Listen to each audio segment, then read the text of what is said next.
সত্যি চিন্তার বিষয়। ওগো শুনলে তো, মেয়েটাকে একটু সাবধানে রেখো। ব্যাস ব্যাস দাদা, এখানেই দাঁড়ান। এই নিন আপনার ভাড়া।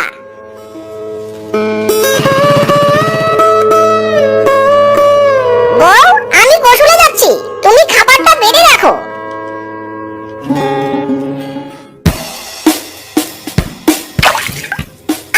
কি শান্তি, কি শান্তি। পুকুরের পানির মতো টিউবওয়েলের পানি কি আর অত ঠান্ডা হয় নাকি? কতদিন পর এমন ঠান্ডা পানিতে গোসল করতে পারছি। একটু সাঁতার কেটে নেই। কি আনন্দ, কি আনন্দ পুকুরের পানিতে। আরো বেশ কিছুক্ষণ থাকি, কলিজাটা ঠান্ডা করে তারপর বাড়ি যাব। এই কে রে? যা, কেউ তো নেই।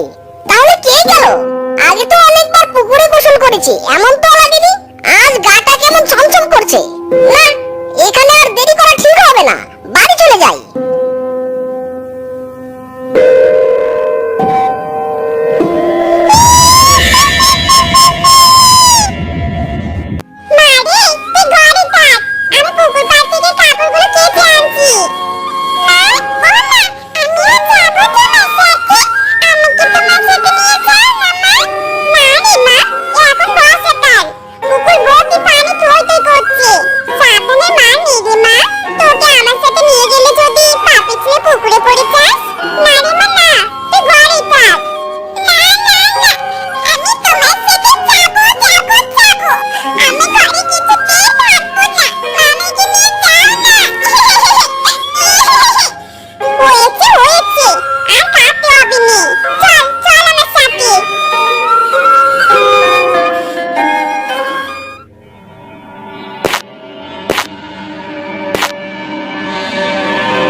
করো মায়েরি, কদিন পর পরে বাচ্চা হারানোর সংবাদ শুনতে হচ্ছে।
আমার মেয়েটাকেও আর খুঁজে পেলাম না।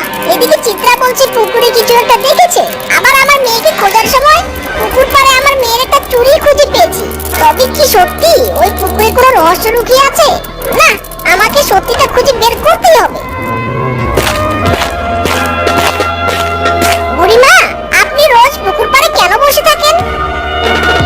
বাড়িতে একা একা ভালো লাগে না, তাই সময় কাটাতে আসি বাবা। আপনার কথা আমার বিশ্বাস হচ্ছে না বুড়িমা, সত্যি করে বলুন তো আপনি রোজ এখানে কেন বসে থাকেন? কি হলো বুড়িমা, বলুন না। এমনি আসি বাবা, এমনি আসি। এই কি বুড়িমা, আপনি কাঁদছেন কেন? কাঁদবেন না বুড়িমা, কাঁদবেন না, আমাকে বলুন কেন কাঁদছেন আপনি? বাচ্চা, তুমি শুনতে চাও আমি রোজ কেন এখানে আসি? তবে শোনো, আমার নাতনি আর মেয়ে আমার বাড়িতেই থাকতো।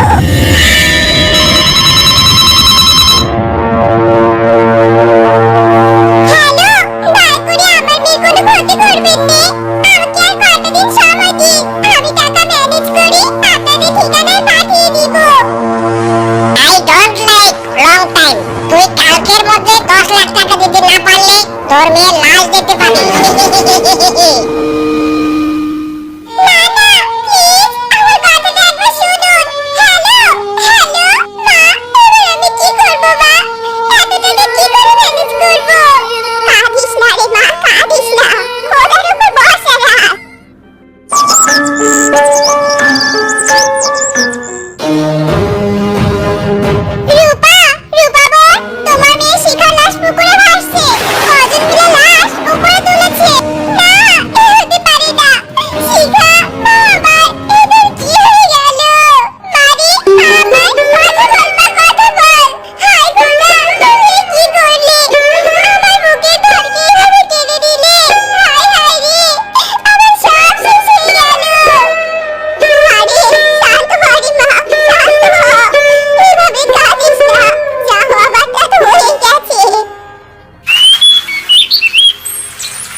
সেদিন ওই যে আমার মেয়েটা